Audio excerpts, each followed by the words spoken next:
Hi, இன்னைக்கு ஈஸியான recipe நம்ம பார்க்கலாம் வாங்க ஃப்ரெண்ட்ஸ். இன்னைக்கு வந்து தேவையான உங்களுக்கு எவ்வளோ தேவையோ அந்த அளவுக்கு பிரெட் எடுத்துக்கோங்க. இன்னைக்கு நம்ம பார்க்க போகிற ரெசிபி நேம் என்ன பார்த்தீங்கன்னா பிரெட் சீஸ் பால். ரொம்ப ஈஸியான திங்ஸ் தான், ரொம்ப கஷ்டமான வேலையே இல்லை. இதில் வந்து தேவையான பிரெட் எடுத்துக்கோங்க. அதில் கொஞ்சமாக வாட்டர் ஆட் பண்ணிங்கன்னா போதும். கொஞ்சமாக வாட்டர் ஆட் பண்ணிக்கலாம்.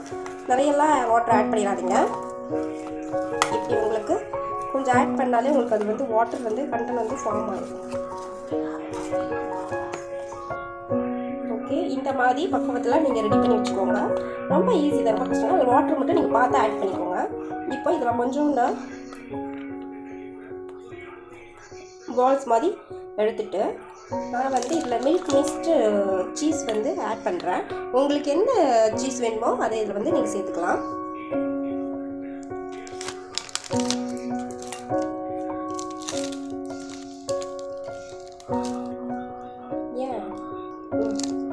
இந்த மாதிரி கொஞ்சோண்டு எடுத்துட்டு இந்த பால் இருக்கு பார்த்தீங்கன்னா, அதில் வந்து லைட்டாக ப்ரெஸ் பண்ணிவிட்டு இந்த சீஸை அதில் வச்சு இன்னும் ப்ரெஸ் பண்ணிடுங்க. ஈஸியாக தான் இருக்கும். வச்சுட்டு இந்த மாதிரி க்ளோஸ் பண்ணி வச்சுருங்க.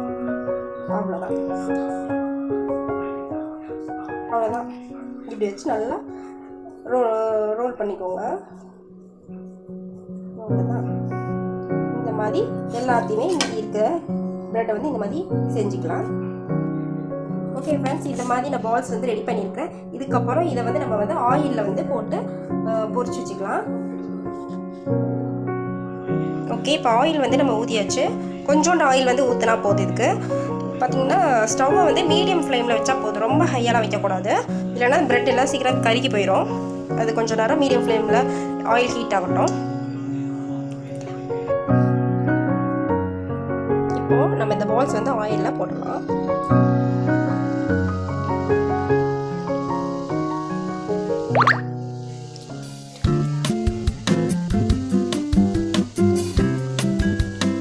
இதை கொஞ்ச நேரம் கையெல்லாம் வச்சு நம்ம வந்து மிக்ஸ் பண்ணக்கூடாது. ஒரு 2 மினிட்ஸ் வெயிட் பண்ணலாம். அதுக்கப்புறம் வந்து நம்ம இதை வந்து திருப்பி போட்டுக்கலாம். ஓகே, இப்போ நம்ம வந்து